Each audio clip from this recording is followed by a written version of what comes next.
Hey there, this is Malorian, and this is going to be my first Triumph and Treachery game. I am finally back in Edmonton with my family. I can finally do these types of games again. And for those who don't know what Triumph and Treachery is, it's a book GW put out that's all about how to do multiplayer games. So, I mean, 2 versus 2, that's pretty easy. But what if you have 3 players? What if you want to do a Battle Royale, 4-person? What if there's 5? So, I mean, that's what this book is all about. Plus, the Treachery part is huge. You got these cards where you can really place them down. They can do crazy stuff. And it's been, I know it's a hell of fun from watching the battle reports of other people. And it's about time that I finally got to do it. So we did 2,000 points per side. And what I got here is I got Super Orc. I have a BSB with the Ruby Fireball Ring. Savage Orc Biggins, 2 units of 50 Orcs with shields, the 20 Night Goblin bus, they have a couple of Fanatics. Then I also have my Pump Wagon, 2 Doom Divers, 2 Rock Lobbas. I figured this was going to be, enough dudes to get stuff out there. Super Orc is cool, and shooting to get me points. Because really, you only get points for what you really destroy. So if somebody else, kills almost an entire unit, but then another person finishes it off, it's only the person that finished them off that gets the points. So the nice thing about having these war machines is they can go out and actually kill monsters and score you those points early on. The way that this actually works is that the board is cut into 6 quadrants. I was lucky to get one on my own on a corner because you actually have to be a foot away from all of the models. And it wasn't until after I realized that having this many dudes was going to be a deployment nightmare. Although going in this corner here, it turns out that this little tower thing is a Charnel pit. But hey, it's not like Orcs and Goblins care about leadership. Otherwise, over here, we got Kieran Dunleavy, and he has his Tomb Kings. In here, he's going to be running Archon the Black. He has a Prince or something, some other character. But there's Archers, there's a Skeleton Warriors, a bunch of Chariots. The little Bone Giant guy there is actually the Hero, Titan, or whatever. And then he has a Scullipult and the Casket of Souls.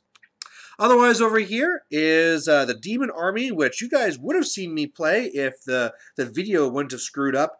But what he is running is he is with his Tzinch Demon Prince. He has 4 of the Blood Crushers, 2 Skull Cannons. He has a Chariot of Tzinch. He has 2 units of Horrors, and then a horde of the Bloodletters here. Now, I should say that, I needed to play demons for my Around the World in 12 games, and I said, could you please bring demons? And because he did that, even though I didn't want to, we were going to have a secret alliance. You may note that those Bloodletters are facing right at me. So right away, I was really questioning which way this secret alliance was going to go. So otherwise, over here, we have the Lizardmen, and they were kind of screwed over because I haven't even shown another one yet, but these guys here were kind of stuck where because you have to be a foot away from everyone, they really couldn't deploy very much. I was actually surprised he deployed as much as he did because you can just come on from reserve, but he's kind of in the middle of the board here, and he has his Slan with his Temple Guard, he has his Scrox unit, he has his Engine of the Gods, and then Tekoiko or whatever that fun stuff is.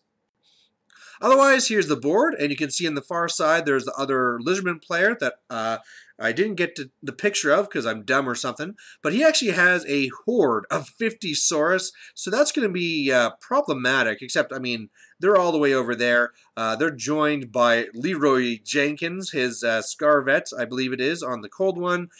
He has his own Ancient Stegodon, and he has his own Slan and Skinks in the back and Salamander. But one of the biggest things that went here, first the Tomb Kings deployed, then I did, then I believe it was the Demons, then the Lizardmen. It must have been the Lizardmen, then the Demons, and then the Lizardmen in the center. But with this Secret Alliance thing, one thing that's going to get things kind of messed up is this little river that's going down the center. So that's really going to mess things up. And so really, for me getting points, I'm going to wait, and I'm going to see if the demons come at me. But otherwise, if he does, I'll go after him. But I think that there's a lot of this stuff right here in the center that I can go for. My war machines can score me points, even if I'm not far out. And yeah, we'll just have to kind of see what happens. Now, another part of this scenario that you can't see yet, because we forgot to put down the tokens, is that every quadrant is going to be having a token in it which will be worth 100 points at the end of the game to the closest unit. So that will be on when you start seeing some silver coins, but otherwise the big points is just going to be like get in there, kill stuff, make sure to finish it off. So the demons get to go first, and they charge here into the Scrox unit. You know, in a wonderful land, these guys might break, and you might get to the flank of the Temple Guard or something. But what else are you going to do, right? Sit around there and wait to get charged yourself? Otherwise, he was in that forest. That was a mushroom forest, so he fails stupidity and stumbles towards me, which, of course, doesn't answer anything for me for wanting to know which way this alliance is going. But otherwise, the thing he does do is, first of all, moves over that demon prince, which clearly means that we're doing a fight over here. And then he gets off this magic phase where it's the stupid, you know, whatever crazy magic thing they have, but it affects me because he picks me as his target, and it only affects me on a 6, right? No big deal. No, all those tokens there are units that got hit by it. So, and after it's all done, I even lose a war machine from it. So, thanks. Otherwise, he's able to do a little bit of magic to my Savage Orcs and kill a few there. And then otherwise, over here, these are, oh yeah, over here, he was going to bribe the one Stegodon to charge the other Stegodon, because the Lizardmen people were talking about having an alliance, so he kind of tested it. You basically get points in token form, and so you can bribe people, and I believe he gave like 100 points, saying, hey, if you charge there, I'll give you 100 points. And the biggest part even says in the book is that they don't have to honor it. So you give the 100 points, and then he says, nope, not going to do it. So this says very clearly the Lizardmen are allies. Otherwise, over here, he is going to be trying to charge over here at the chariots, and this is going to fail. And then what he does do is over here is he's going to be joining in now when it's this Lizardman player's turn to go into the flank of the Blood Crushers. And once these guys came in, it's going to be all over. I mean, I did take a picture of it last time. I mean, we had a hell of a fun. I mean, normally I'm really good at taking pictures, but between me drinking a lot of Sambuca this game and me just partying it up, I'm back home, I'm a happy guy. I didn't take as many pictures as I might. Plus, you know, there's 5 armies. There's a lot of things going on. So I'm just going to capture all the main things. But really, with this ancient Stegodon coming to the flank, these Blood Crushers are gone. Otherwise, the reserves are coming on for him. And this is going to be, I guess, I took the picture of Tekawiko, but I guess he decided to keep him in reserve. So he's coming in with the Saurus. There's also a Skink Priest and also some Pterodons. All right, so basically when these guys come on, they just swift reform to face this way. Now, this is going to be an interesting fight because the chariots will have the first chance to go in and stuff like this. But basically, there is a valid threat on this side of the table. So it's going to be very clear to know which way this Demon Prince goes for me to know which way this alliance is going.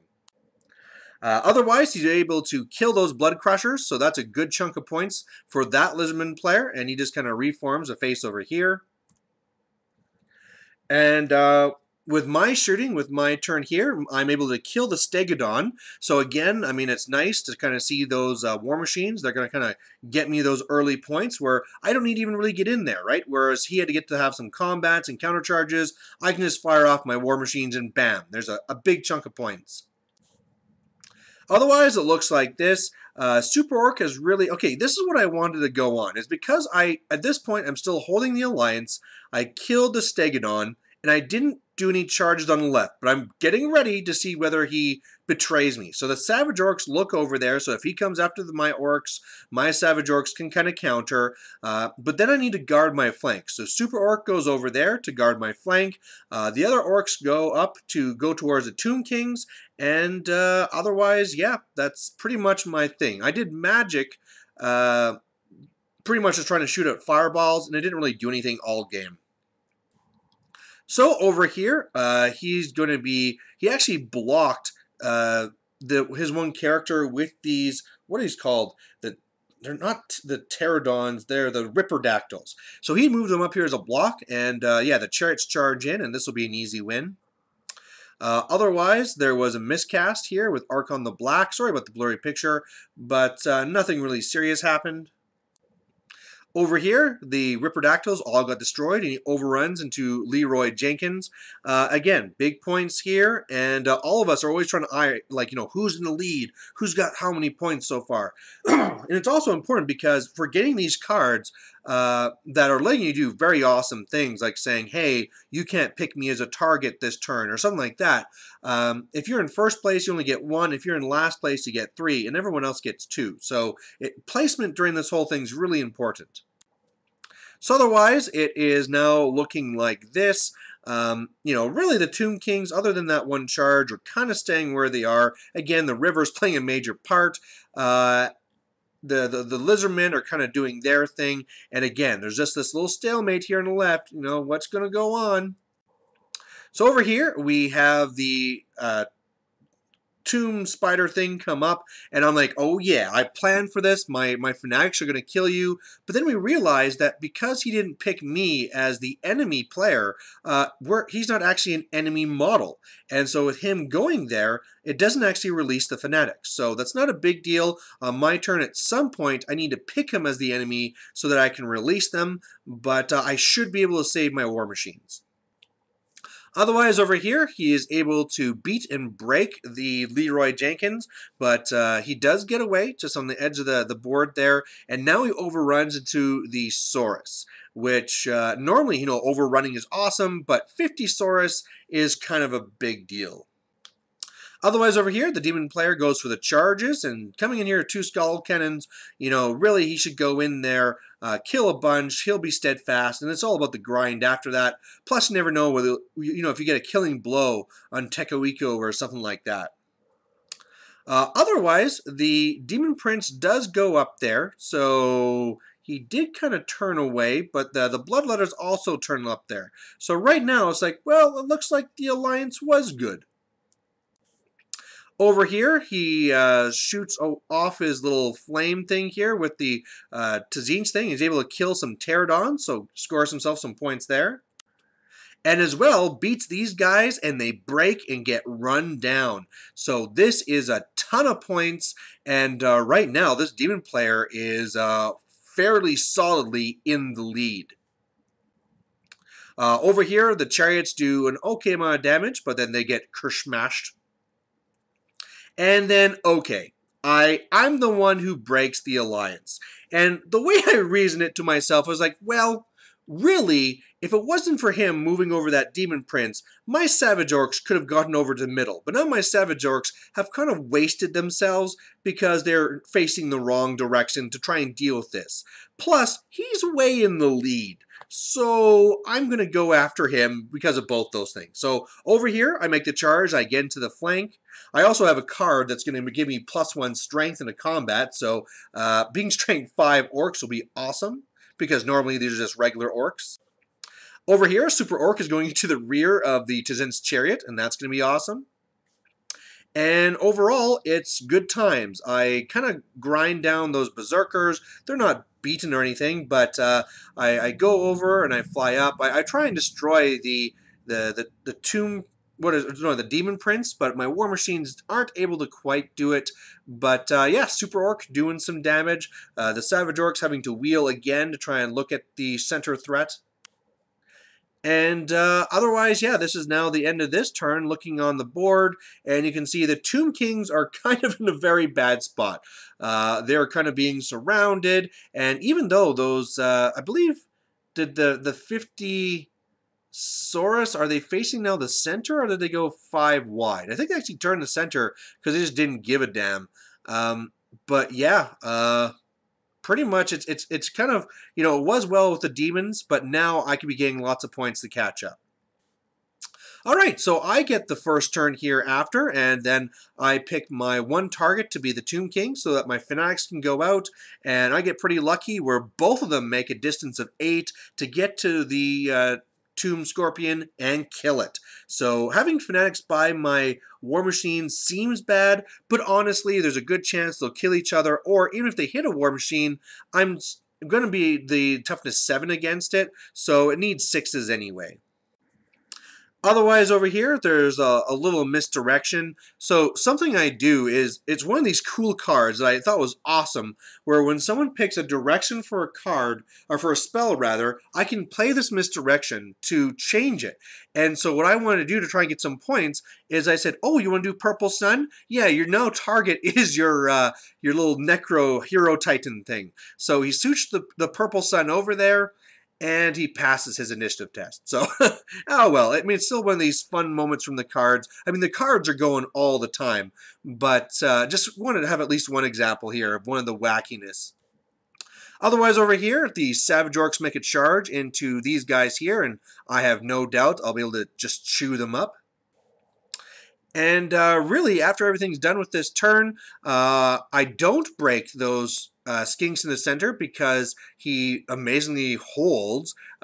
He must have got double ones. Because I picked them as the target for combat, that meant that I couldn't fight the demons. So I had to back away. You know, I figured it was all right because what is he going to do? He's going to reform and face me, and I'll get the charge again. So that's not so bad. But the one really dumb thing I did this turn was Super Orc didn't do anything.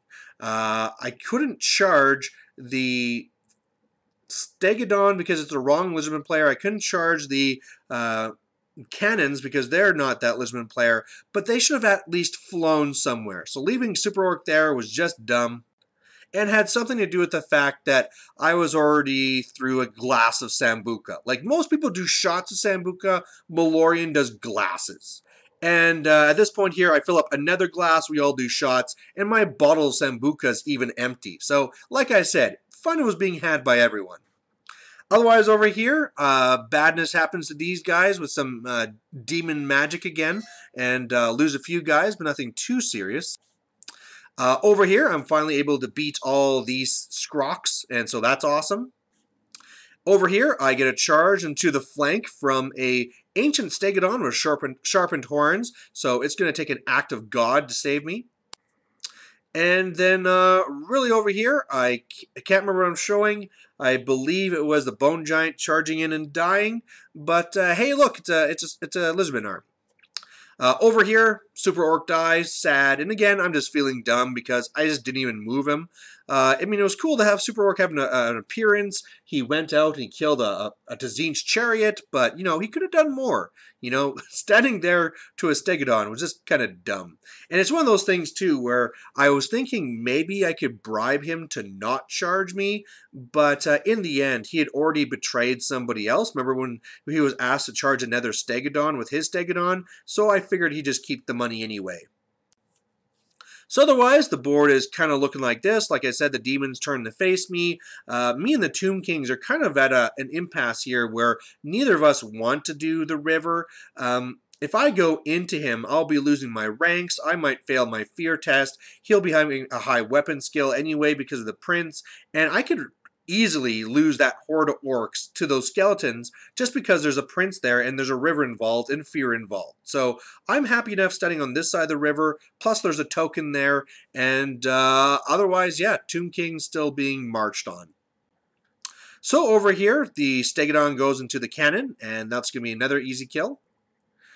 Over here, he is going to start coming at me with those, you know, those Saurus that I thought probably wouldn't affect me? Yeah, it looks like now it's going to be 50 Saurus versus my few remaining savages. I also took a few more losses here too. So really, my only hope is to go in and to try and kill that one skull cannon so I can get a few points before I lose these guys.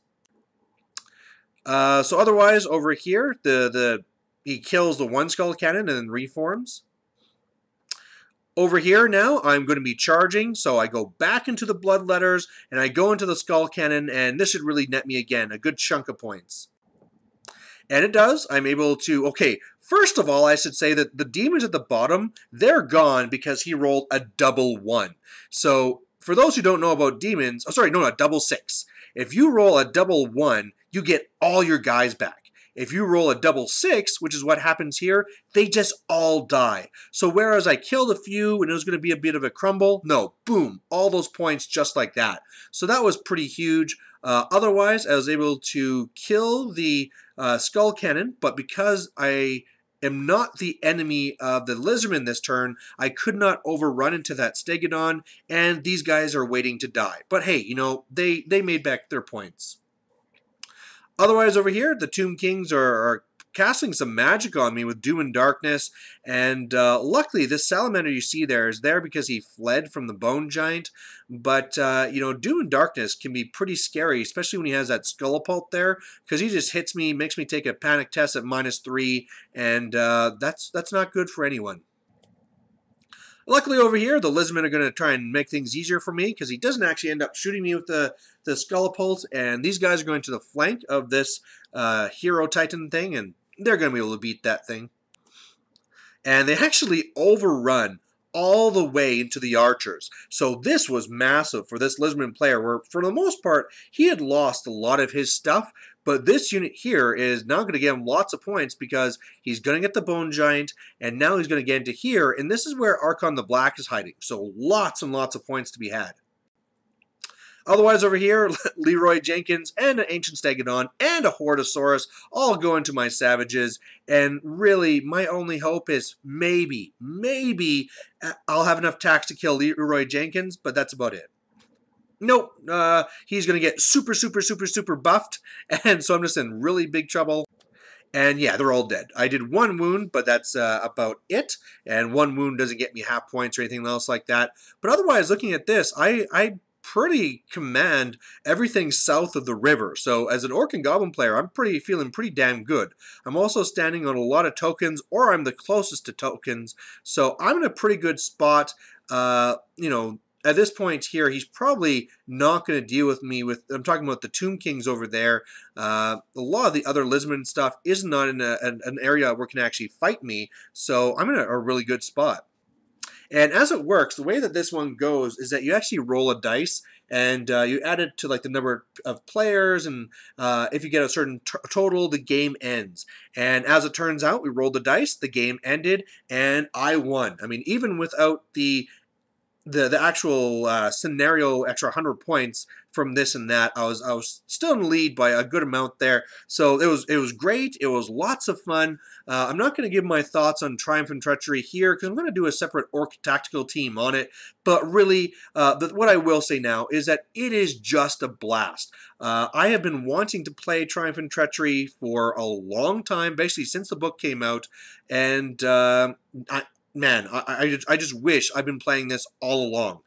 Kieran Dunleavy was saying about how he'd already played like a dozen by now, and I'm honestly jealous of the guy. This was so fun. All the other guys that were here playing were just, you know, keeping it, you know, really entertaining. You have the treachery cards going back and forth all the time. You know, we actually had somebody who came and just watched the game, right? And it was just a lot of fun, a lot of drink, and a lot of orky goodness. So unfortunately, sorry, I did kind of screw up with Super Orc, but hey, hope you guys liked the battle report, and we'll see you again soon. Bye.